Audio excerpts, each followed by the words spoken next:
Hey everybody, thanks for joining me today. What we're going to be taking a look at today is an RTA. We're going to be looking at the Ammit single coil 22 millimeter RTA.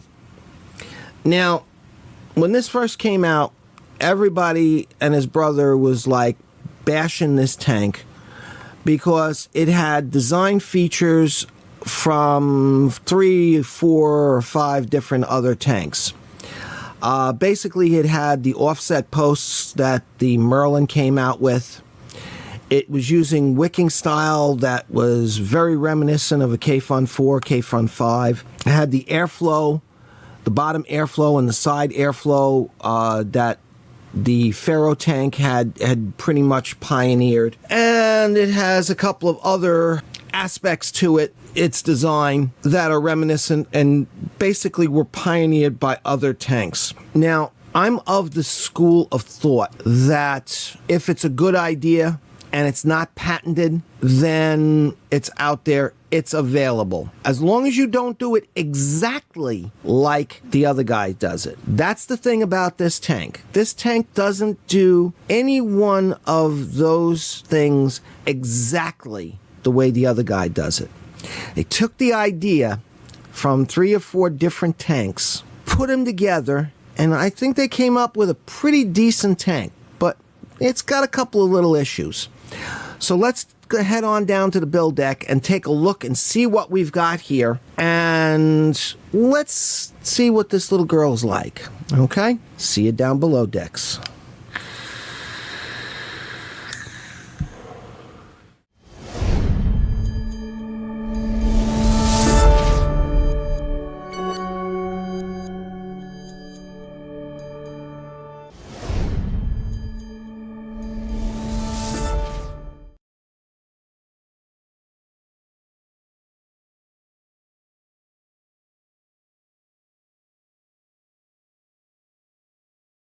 Alright, ladies and gentlemen, here we are down on the build deck. We're going to be taking a look at this today, the Geek Vape Ammit tank. Now, this is the 22 millimeter, as you saw from the specifications that I put up here just a little while ago. Single coil tank. This is not the dual coil Ammit, this is the single coil. The dual coil Ammit is the 25 millimeter Ammit. You also notice, those of you who have seen reviews for this particular tank on other reviewers' channels will notice that the packaging is slightly different. The reason for that is that they had to put this information on here, this totally fallacious information that was required by the TPD as well as the FDA regulations, stating that this product contains nicotine, which is a highly addictive substance. This product does not contain nicotine. Glass does not contain nicotine. Stainless steel, plastic, copper, gold plating does not contain nicotine. And to their credit, Geek Vape put this little quote in here. The warning below only applies if this product has been filled with e-liquid that contains nicotine. Excellent, guys. Excellent. I'd like to see that little disclaimer put above, just like you have here, in a not too conspicuous manner, above all of these required warnings. Okay? On the outside of the packaging, you also have the Ammit name, serial number, the UPC code, scratch and check authenticity hologram. On this side here, the back side of the sleeve, you also have the warnings again. You also have the contact information.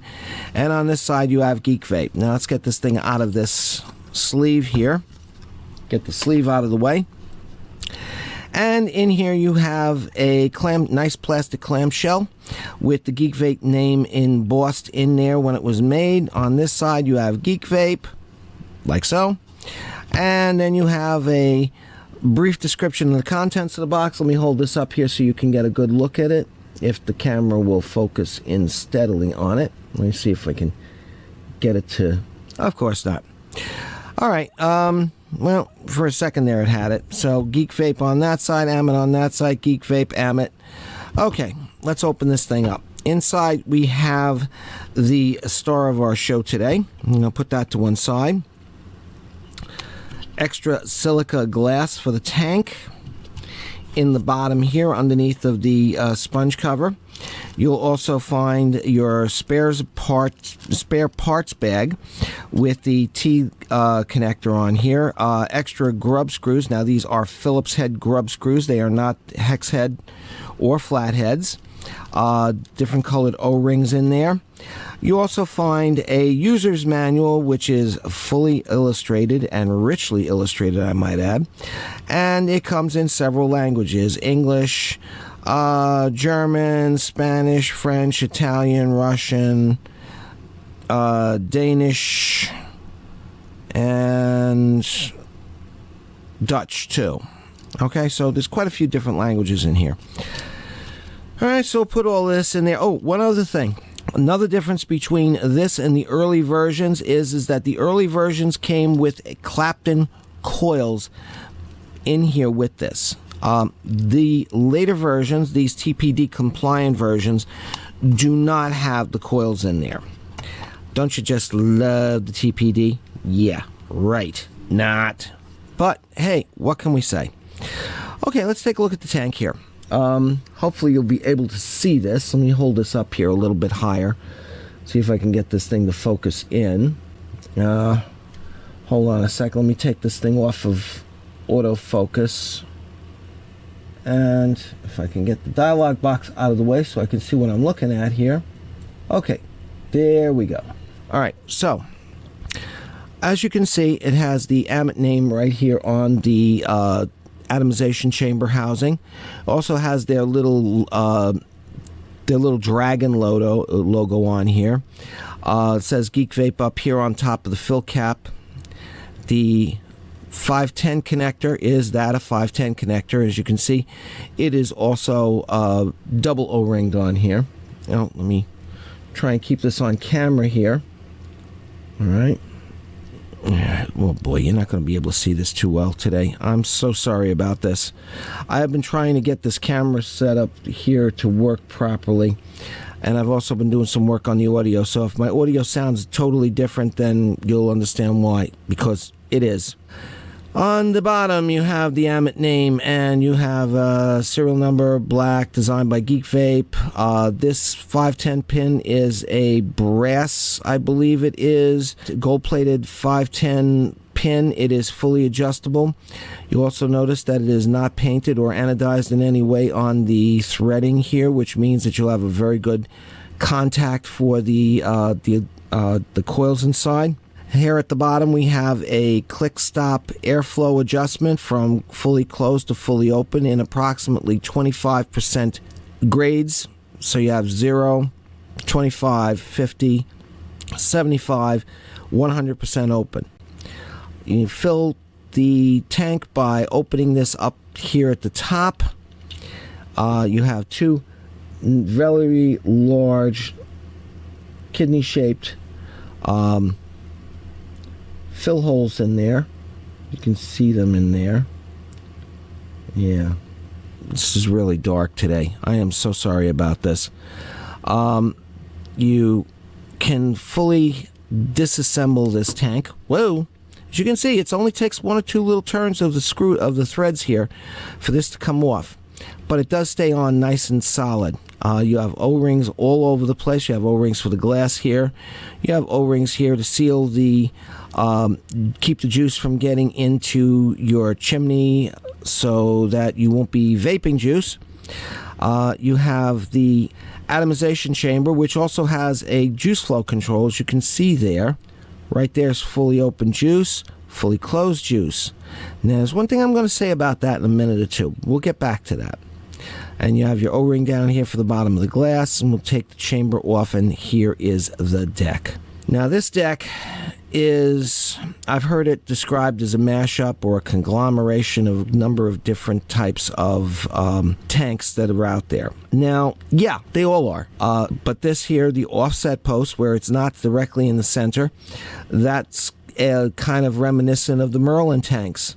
Then you have the bottom airflow here design that's reminiscent of the Pharaoh. Also, you have the side airflow here, which is reminiscent of the Pharaoh as well. You have the bottom wicking ports here that's very reminiscent of the K-Fun 4 and the K-Fun 5. The large ports here on the side for the juice flow. You know, hey, this tank takes a lot of the good design features from quite a few other tanks and combines them. And this, you know, that's not a rip-off. That's really not a rip-off. That's really good design work, okay? Because you see what works, and then you make a product that has the best features from other tanks, and then you make yourself a super tank, basically, okay? Seriously, it's not ripping anybody off. It's just good engineering, okay? That's kind of engineering that's been done for years. So you have your two center bottom air inlets here, which come in from the air inlet port here, come directly up here and hit the bottom of your coil. You also have a diversion of that air that comes here. Now, this has become a thing, these side airflows. A lot of companies are doing it. Geek Vape has done this on the 25. I believe Vandy Vape is doing this on their Coil tank as well. But the thing is with this particular tank here, unlike some of the other tanks where the air just comes up, and even though it has this 45-degree angle cut here, the air still continues to just come straight up, okay? This one here, the holes are drilled straight up, but then they come in from this angle here and drill in. So there's this little notch here at the top. So when the air comes up, it hits that flat spot and it deflects this way. So the air that's coming up on this side that gets deflected this way actually will push the air at a 45-degree angle. Now, if you put your coil in just right on this thing, you can get this airflow here to not hit it at the top of the coil, but almost smack dab about 2/3 of the way up the coil, which means that you'll get increased airflow to the side of the coil as well as to the top of it, because as it leaves here, the air is going to expand in a cone. So by the time it gets from here to the time it gets to here, it will have expanded enough that this airflow here will cover the entire portion of the tank here where that coil is. You see what I'm saying? So yes, this tank will give you deflected airflow at the top 2/3 to top 3/3 of your tank. As you can see, you have very nice large mount holes here. I was able to actually put a juggernaut coil in here. I'm going to put the picture of it in here right now.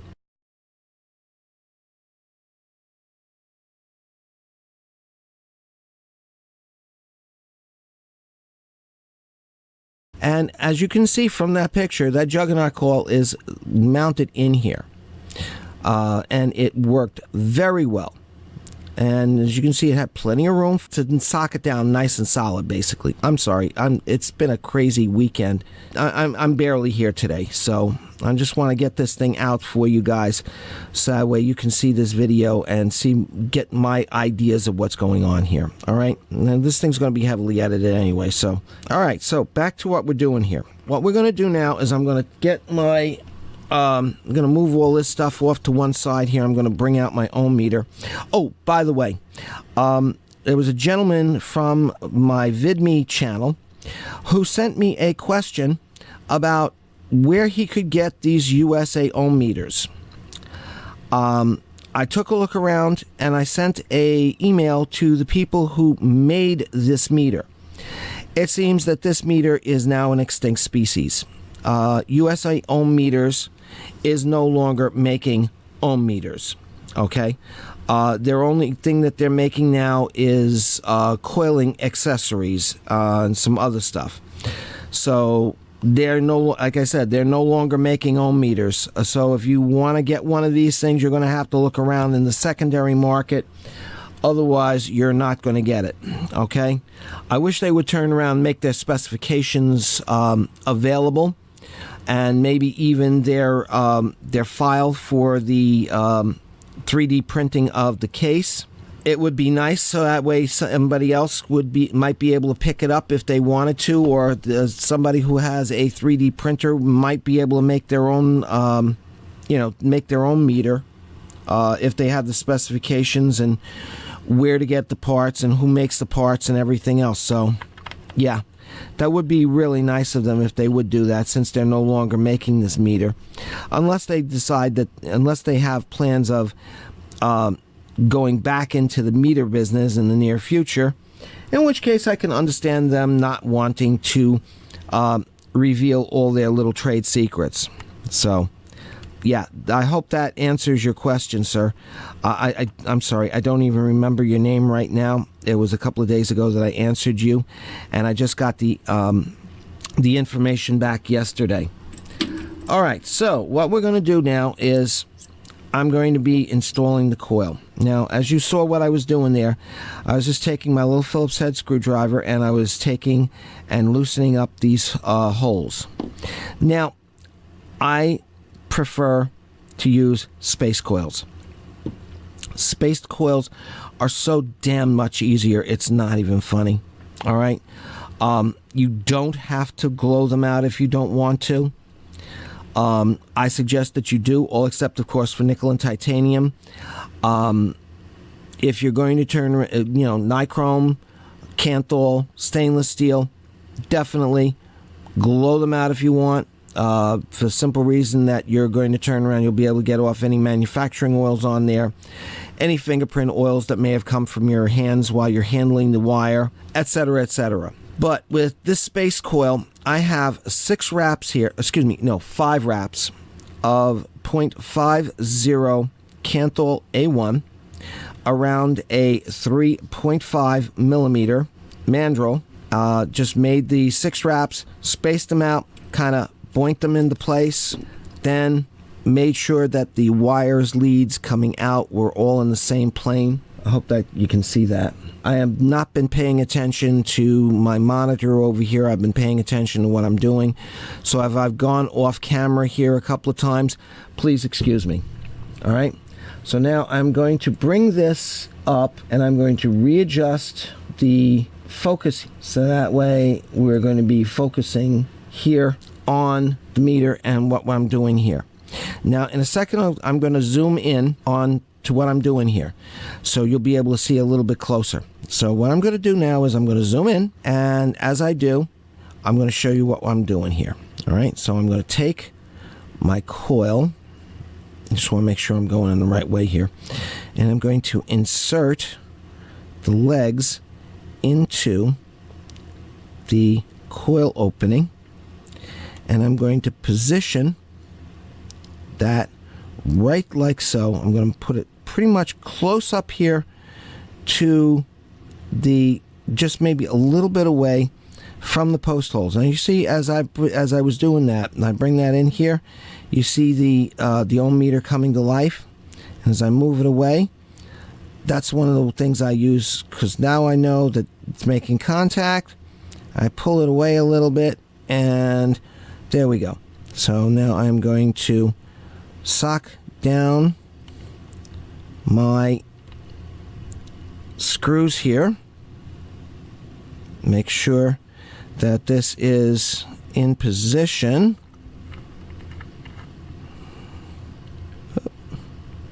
Here we go. Uh-oh. Ow. Rocking my...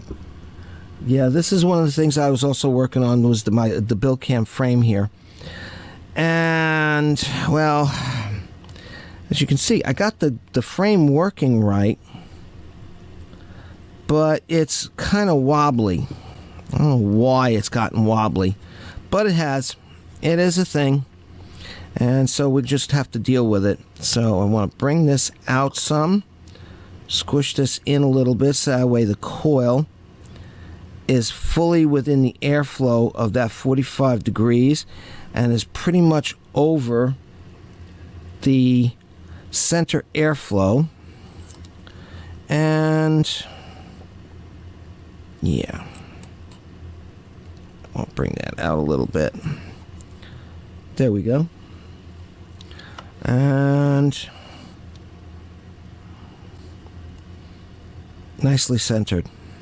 Okay, so we're going to bring this down here. What? 1.089 point. That's way off. There we go. Okay, there we go. wasn't fully down onto the connector. I was like, wait a minute, no way, no way. That is not even close to what I was designing for.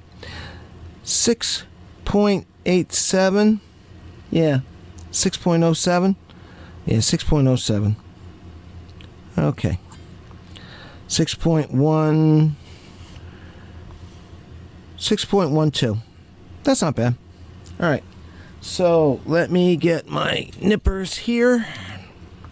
Now, one thing you want to do is you want to make sure that this, when you nip these off, that you nip them off as flush to the posts as you possibly can. Get the wire and put that out of the way there. And you're always going to have a little piece of wire sticking up, so what I do is I just kind of take that little piece that's still stuck there, and I just kind of like bend it up into the hole there. As you can see there, so that way it doesn't get in the way and it doesn't go shorting out on anything.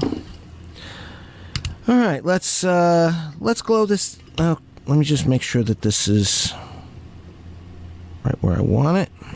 Okay, let's glow this out a little bit here. Just as you can see, that smoke coming off of there. That smoke is actually the oils from your hands when you're making the coil. It's also manufacturing oils and stuff like that. You don't want to get that in you. So that's one of the reasons why with Kanthal, nichrome, stainless steel, I highly suggest that you glow your coils just for a couple of seconds. Okay, let's bring this back and let's take a look and see what we got. 6.32. That's not bad. That's pretty good. All right, so now I'm going to just center this up here. Let me get my cotton here. Let me zoom this back out again for you a second so you can see what I'm doing. Now I'm going to use roughly about 2 centimeters or 20 millimeters of cotton here, because this is a 3.5 millimeter inside diameter coil, and we want to have a lot of cotton inside this coil. Now I'll show you why in a minute or two. Okay, so what I'm going to do here is I'm going to grab my little dental probe and I'm going to skin this pad here from this outer skin, which doesn't wick too well. It wicks well, but it doesn't wick well enough. So I'm going to just fluff this out a little bit here. Kind of sort of what you would do with a Scottish roll. And I'm going to put a little arrowhead notch here. And if you've seen my show before, seen any of my videos before, you know what I'm doing with that. If you haven't, watch. Okay? Now I'm going to roll my cotton up here, and now see that notch, that arrowhead that I made? Well, when you pinch and twist it, you get a much thinner little probe there, so you can get it into much tighter coils. Even though this 3.5-inch ID is not really tight, it really helps. You get used to doing that with 2.5 inch, even 1.5 inch, 1.5, 2, 2.5, 3 millimeter ID coils. It makes life so much easier.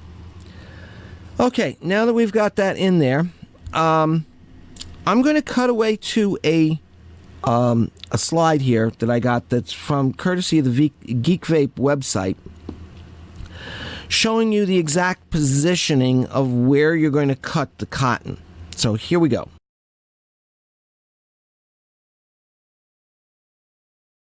Okay, now as you're looking at this slide, you see those 2 orange lines that are there? Now I'm going to cut back.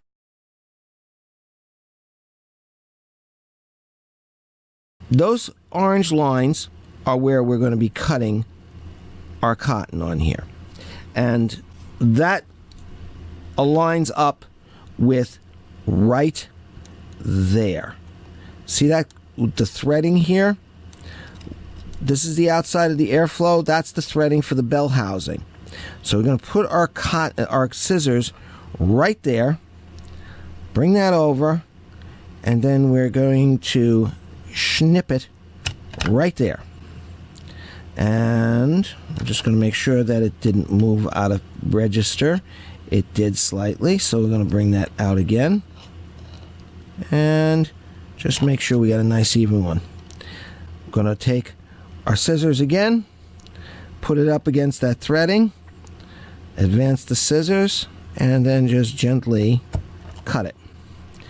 Okay, now we are at a place.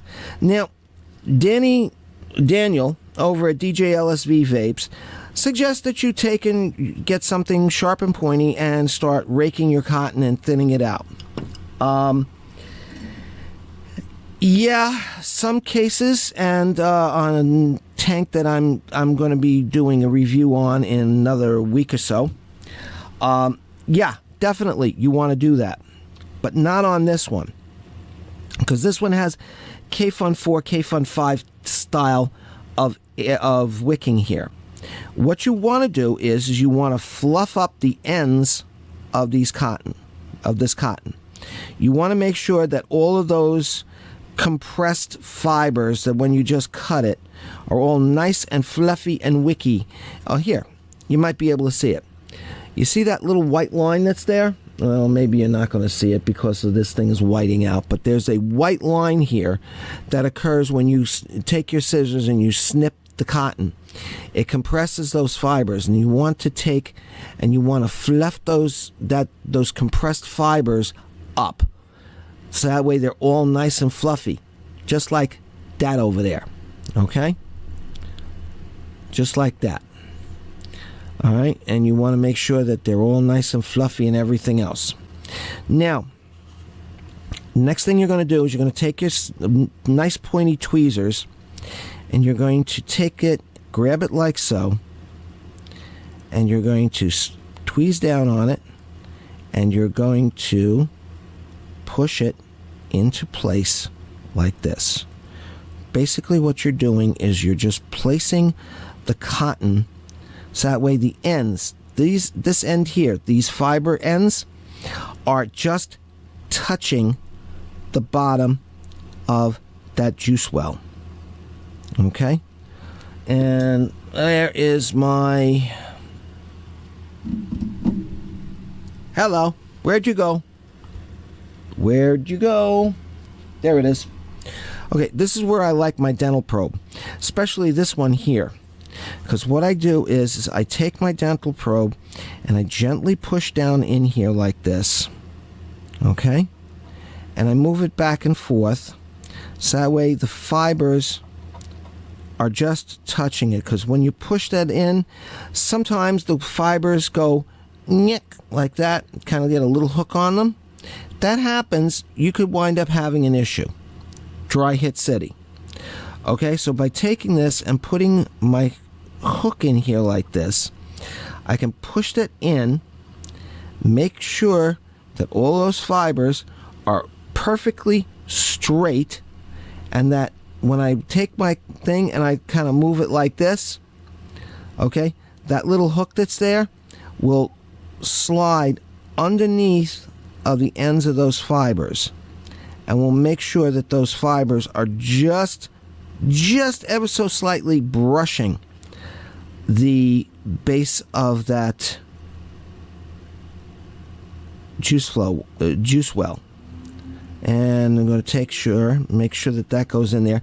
Now, on this particular tank, where this the positive pin here comes up, where it comes into contact here, well, not in contact with, but where it comes very close to making contact with this outer shell of the tank, you want to make sure you want to get your cotton in there, so that way it actually forms into that corner. Okay, you want to make sure that it forms into that corner, and you also want to take your probe and kind of push down in here to make sure that the cotton isn't bunching up in here where the airflow is. You want to make sure that it's all nice and even. All right, so let's go over here to this side, and we're going to push this in like so, and push this in like this, and like that. This cotton that I have here on this side, it's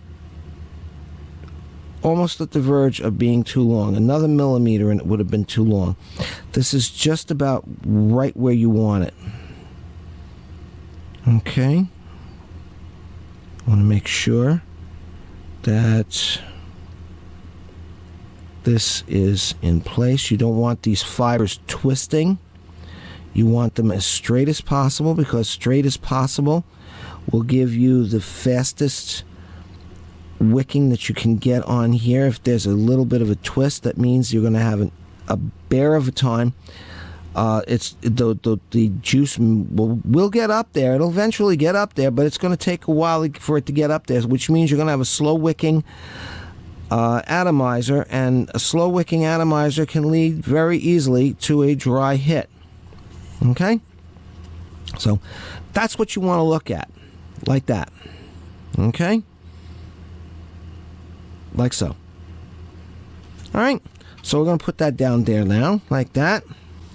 Let's get ourselves some juice. We're going to do some of this bee liquid. I've been checking this thing out for the last week or so.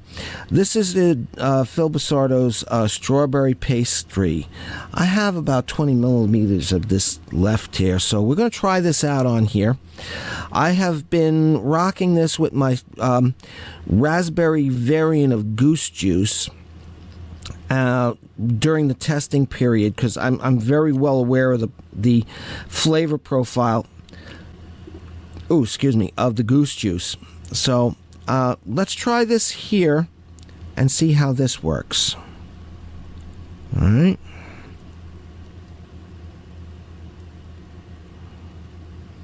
And make sure we got this thing, thoroughly saturated here. Now this is, I believe this is an 80-40.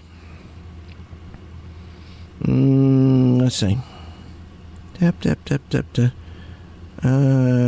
not saying on here, and I don't remember offhand. I know this is 30 milliliters. Okay. This is, I believe this is an 80-20. Yeah. I believe this is a 80-20. I know it's 3 milligrams of Nick in here, because I specifically made sure I got the 3 milligram size. Okay. Okay, we have vapor. I just want to put a little more juice on here, so I make sure we've got a thoroughly soaked coil. Ooh, you can smell the pastry on that. Okay. All right, so we're going to close that. I'm going to take this. Actually, I'm going to bring the ohm meter up here. 0.634. So let's put this on here. And close that down. Now this is something I'm going to turn around. I'm going to be addressing in a minute or two. You see this? That is as closed as it possibly can get. But the juice flow section here is still open. Do not like that at all. So what I'm going to do is I'm just going to leave that fully closed like that. And then I'm going to put my glass on. I'm going to put my chimney on here. And then I'm going to tighten this down. And as I always do, I'm paranoid about this. I take my needle nose pliers and I just give it a little twist just a little tiny twist to make sure that the glass is fully seated in those O-rings. And just to make sure, yep, there we go. 6.329, 6.31. Good. We're still within parameters. Now I'm going to take this and I'm going to make sure that the juice flow control is closed. And I'm going to fill this little puppy up right like so. And as you can see, it's taking a dropper bottle very nicely here with these wide juice ports. And I'm going to fill that up completely. Put that over there. I'm going to put the cover on here like so. I'm going to put this drip tip on here. And then I'm going to open up the juice ports. And yes, we do have bubbles. Okay, so what we're going to do is we're going to take this back up to FaceTime and we're going to vape this thing, and we'll talk some more about it. All right, meet you topside. Okay, here we are back up on the build. I'm doing good today. This whole last week has been an absolute has been a total mind game for me. I was going to turn around. I was totally expecting to be working my normal shifts, and well, as it turns out, because of one thing or another, I can't be working my regular shifts. So they turn around, they reschedule my shifts. So I kind of going, my wake up schedule, my circadian rhythm has been going absolutely crazy. So you'll have to excuse me. I'm kind of like out of here right now.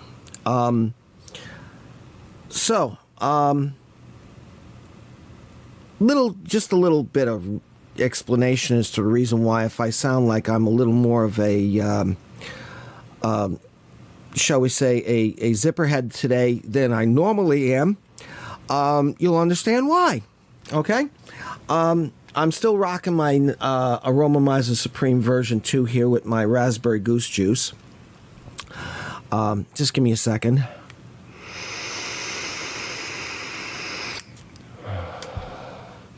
God, I love that. That juice turned out so nice. That reminds me, I gotta do some more juicing tonight. I picked up some of this Adore E-Liquid Strawberry Submission DIY concentrate. I'm going to be trying this thing in the next couple of days. I'm going to be making some of this up, and I'll let you know about that. I've got my regular goose juice concentrate here, so I'm going to be doing DIY on that. Yeah, so, all right. Let me get this thing started. We got no coil here, and this I'm using the Arctic Dolphin because this Arctic Dolphin is great for doing wattage control, variable wattage. 1, 2, 3, 4, 5. Bring that into wattage. No, I don't want it. Well, let's start it off at 30 watts. What the hell? And let me take the Ammit off the meter like so, and just want to make sure that the juice flow control is open. Now you see what I'm doing here. Let me just get that. Now that's with this tank fully closed down. That juice flow control is still wide open. Now when I start moving this around, you see how easy that is to move? Now, I, like the rest of you, I really enjoy, yes, I am very scruffy today. I decided to bum out for the weekend and not shave, so please forgive me. I enjoy a nice smooth tank like anyone, but when this thing gets lubricated with the juice, this thing spins very easily, a little too easily. A slightly, just ever so slightly larger O-ring on here, so that way when you spin this, there's just a hair more drag on there. Might actually help a little bit. Yeah, I know I can turn around. I can probably hack this by putting a layer of dental floss underneath of the O-ring itself, so that way it pops it out just a little bit more, but I shouldn't have to do that. Okay? When I get this tank from the manufacturer, okay, and yes, I bought this tank. This is not free for review. I bought this tank, and I'm not going to tell you where I bought it, because when I bought it was about 4 weeks ago, and it was a sale, so the sale is no longer in effect. Almost all the stuff that I get and I do reviews on, I buy on sale. Okay, I'm a very big bargain shopper. Since 90% of the stuff that I do on this channel, I purchase the stuff, I gotta make my money last, just like you guys out there have to do. Okay, so yeah, I believe this was about, oh god, what was it? I think this is like somewhere between $9 and $12 that I picked this tank up for. Okay, like I said, the sale is no longer in effect, so don't go writing me asking me where I got it from. It was from China. Okay, I believe I got it from Fast Tech. Okay, Fast Tech and me have become very good friends, and they're actually now pretty damn fast. This and the Coil, which just came in yesterday, and I'll be working on this in the next week or so. I ordered that on the 14th of April, and I got it in yesterday, which was the 3rd of June. So yeah, they're getting pretty damn fast. Because when I first started vaping 2 years ago, well, almost 2 years ago now. No, actually, it's over 2 years now. Yeah, over 2 years now. The first couple of things that I bought from them, which like come on over here, my Anakin SVD2. This took me almost six and a half, almost 8 weeks to get. Okay, I got this thing in under 2 weeks, and I got that Coil in just about 2 weeks. And I didn't have to pay. If I can get this in here without straining a muscle. Oh yeah, okay. And I got this and the Coil in just about 2 weeks. So they have stepped up their game a lot, and I'm really glad to see that, because the prices that they offer, and now that they're actually getting the stuff to you in a timely fashion, 2 weeks from China, hey, that's pretty good for me. All right, so I'm going to put this on here, and we're going to put this down onto this Arctic Dolphin, and as soon as I get this seated, we're going to make sure that's open. Yes, new coil, yes. Showing 0.58 ohms. That was showing 0.63 ohms. I'd rather go with the USA meter. This is actually a lot more accurate. I am really bummed out the fact that they are not making these things anymore. Really am. This is probably, it was an expensive meter. It cost me like $80, but this meter is so good, and it has the dual 18650s in here, so you can fire just about anything you want. It's parallel 18650, so your current is basically, your voltage is the same, which is 4.2 volts or whatever that happens to be on the battery at the time, but your current is doubled, and I can fire pretty much anything I want on this thing. This meter is damned freaking good, and I'm really bummed out of the fact that they're not making this anymore. Seriously. I was actually going to do a review on this thing, showing you the insides and everything else. Well, I might as well. There's the insides. Okay. Yeah, I put the little sticker in there so I remember what the battery, the button battery that's in there. But look at that thing. I mean, that is absolutely freaking clean. That's beautiful workmanship. And it's well worth the $80 because it's accurate. I mean, it's so freaking accurate, it's not even funny. I have a friend of mine who has a Fluke.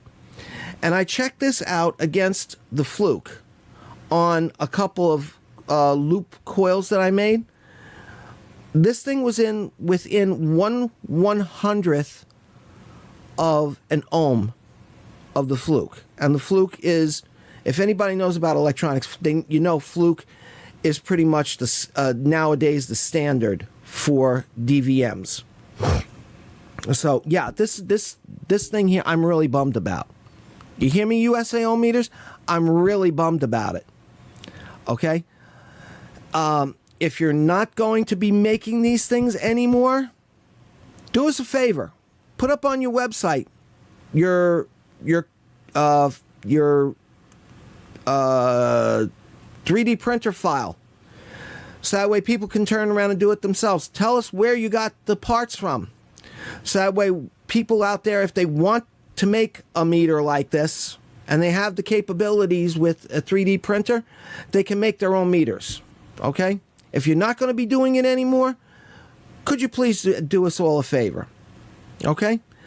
If you're going to be doing it, I can understand you wanting to keep your stuff proprietary. Okay. That's my rant for the week. Maybe. Let's do this.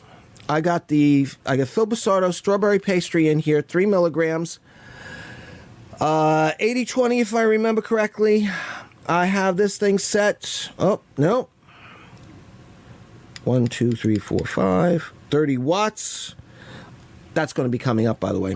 30 watts, 5.58 ohms on the Ammit single coil. Let's take a look and see what this is. I just want to bed this coil, this cotton in for a minute here, and then we'll take it up to where I want to vape it.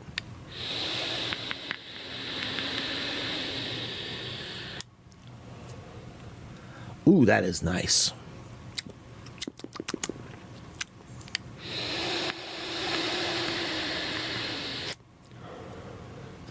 Oh, I'm picking up that strawberry and the pastry. Oh, that is nice. All right, let's take this. I want to take this up to 50 watts, 0.56 ohms. As you heard that I don't know if you heard that. It is a little bit noisy. And it's also a little bit on the airy side. So what I'm going to do is I'm going to put this down 1 notch, all right? Oh, actually, I did have it at 1 notch. Let's do this fully open. Okay, that's better. But I'm gonna keep it at the 75% mark.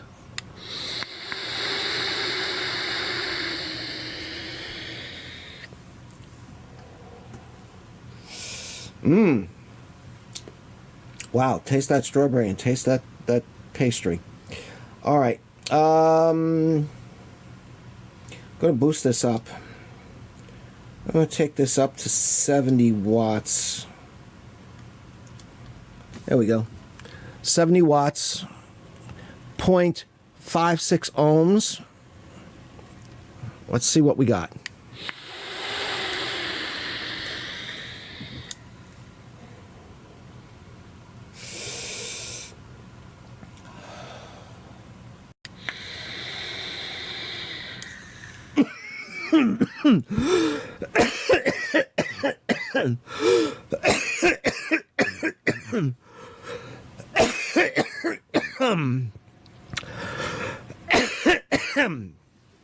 Oh, that was a little bit of a dry hit.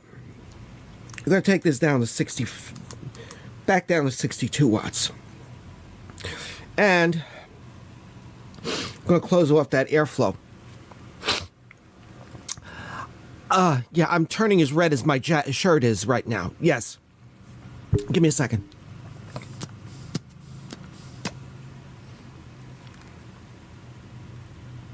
There we go. Now I'm getting the...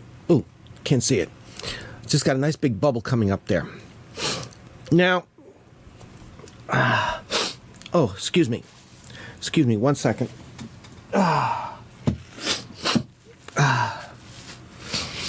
Yeah, my sinuses, when I get a dry hit, I wind up getting leakies. So, yeah, my apologies for that. Now, what you just saw is something that this tank has a problem with. Even when you have it wicked absolutely correctly, because of the fact that the internal chamber, the atomization chamber of this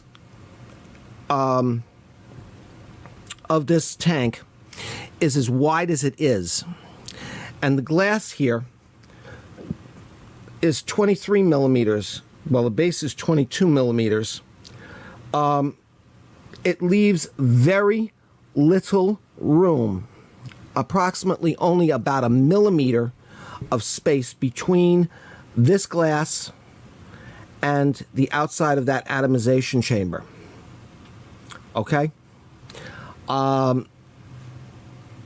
noticed it and I was like, why is this thing having such a hard time for the juice bubbles getting up to the top? So I took out my calipers and I'm measuring it and I'm going over it. And I'm like, there's only like 2 millimeters difference between the outer diameter of the atomization chamber and the inner diameter of the glass. Okay? That leaves a millimeter on either side and between all around there. Now, if you're using, like, this here's an 80-20 VG PG mixture, what happens is that the bubbles kind of sort of, I don't know if you're going to be able to see this or not. Okay, there's yeah, there we go. The bubbles kind of gang up in here and kind of block themselves from getting up, and then all of a sudden you'll get this big humongous bubble that just comes right up the side here and heads for the top of the tank. Now, if you chain vape this thing, it's not going to wick very efficiently, especially with an 80-20. I would highly suggest that if you're going to use this Ammit tank, you don't use anything higher than a 70 VG, rented lips, a 70 VG juice in here. Now, my goose juice, raspberry goose juice, is 35 PG, 65 VG. Okay? As you can see, I'm almost out of it. I need to turn around. I need to juice later on tonight. So, yeah, that works really good. 65 VG, I mean, wicks with this thing fantastically. I have some stuff up here that is 70-30, works great. 80-20, not so much. Okay, so if you're going to be using this tank, stick to 70-30 juice. Okay, it'll wick very well. Now, considering the fact that they made this glass, okay, 1 millimeter outside diameter larger than the base, all right, I'm surprised they just didn't turn around. They just didn't make the glass section here slightly bulbous a little bit more, so that way you have even 1.5 millimeters instead of the 1 millimeter separation between the atomization chamber and the inside diameter of the glass is a little bit too much, a little too little. 1.5 millimeters would have been perfect. That's like the bare minimum for an 80-20 juice. 2 millimeters would have been better, but hey, 1.5 millimeters is a lot better than having just 1 millimeter where you have the bubbles ganging up here.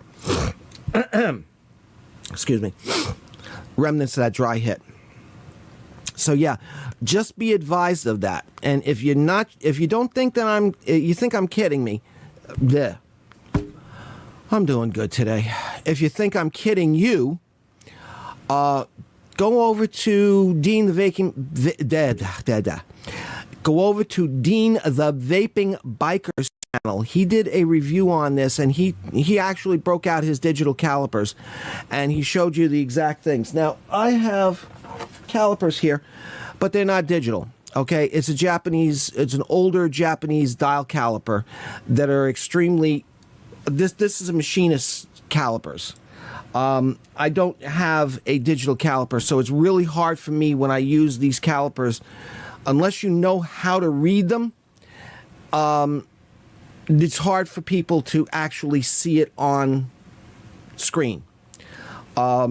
Yes, I have been thinking about getting a set of digital calipers, so that way I can put it up there and everybody can easily read it. But that's low priority for me, considering the fact that I have a very accurate set of calipers here for me to do my measurements and stuff. It's, for me personally, it's low priority. So yeah, that's it. Yeah. You want to see the actual numbers, you want to actually see somebody doing it with the calipers to show you the numbers, go over to Dean's channel. I'm sure he'll turn around. His video is still up there. It'll turn around. It'll give you a really good view of it. Okay. Flavor, cloud production. All right, let's vape this once more. It would help if I opened up the airflow. Duh. All right, fully open.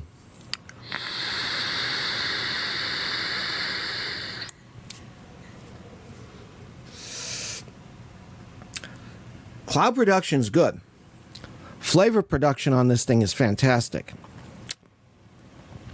I'll tell you, it's not as good as my aromomizer. The flavor production on this is a little bit shallower. You'd have to actually bring the temperature up on this thing a little bit more. You'd actually have to. Let's bring this down to 50% and see what we get here.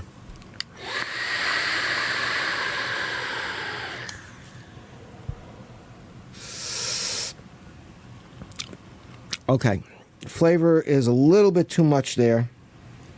I'm going to have to open this up between the 50 and the 75. Oh, you just missed it. There's a couple of nice big bubbles that turned around and came up there. Now that the chamber is getting a little bit on the hot side, the juice is starting to thin out a little bit.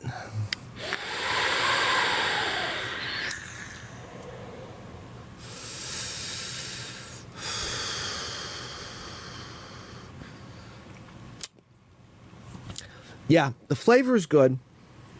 The cloud production is excellent. The juice I got in here is really good. The strawberry is like in your face intense. The pastry is really good. So yeah, Phil, you did a nice job on this one. And yes, I have been letting it steep for quite a while. I've been using it a little bit here, a little bit there, to see how it tastes as it matures and ages like a fine wine. So yeah, this has actually gotten a lot better as it aged. When I first got it, it must have been still a little on the raw side, so it was still a little bit too throaty hit for me. But now it's mellowed out quite a bit. But yeah, the flavor production on this is nice. It's a little shallow. It's not as dense and as thick and as mouth-filling as it is on the aromomizer. Yes, the aromomizer has become my favorite atomizer for flavor. This has actually bumped my K-Fun 5 replica down to second position in my rotation for flavor. Yes, I am a flavor junkie. I'm also like my clouds. This thing gives clouds, okay, as you can see.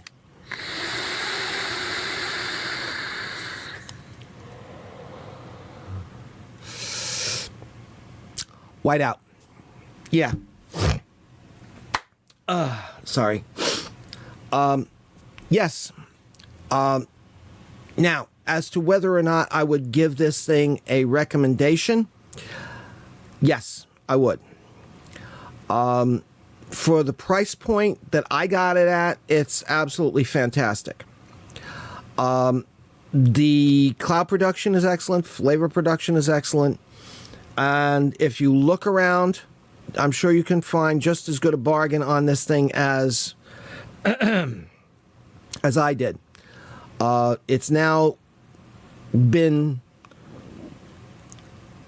a long enough period of time for the price, for the prices of this tank to have gone down to something closely approaching reasonable for the average, ordinary, budget-conscious vapor out there. So if you're interested in getting yourself a nice single coil tank that is easy to wick, it does not flood on you if you do it the way I showed you to do it. If you do it otherwise, I'm not going to be responsible for the nest that you've got there. You're going to have to handle that all by yourself. But yeah, if you wick this like a K-Fun, it works great. It works absolutely fantastic. All in all, I say it's a very nice tank. For a budget-conscious person, definitely go for it. Enjoy. Have fun. Enjoy it. You'll love it. That's all I'm going to say about it. Thank you very much for joining me today. Thank you for putting up with my, shall we say, I'm just going to say theatrics, but that's not right. I'm doing so good today. My incapacity there for a few minutes. Take care. God bless. May the road rise to meet you. May the wind be ever at your back. May the Lord hold you in the hollow of his hand, and may you be in heaven a half an hour before the devil knows you're dead. There we go. I can't talk today for some reason. I don't know what the hell it is. I'm so tumbled today, I can't even turn around and think. Bye. Have fun. Have a great week.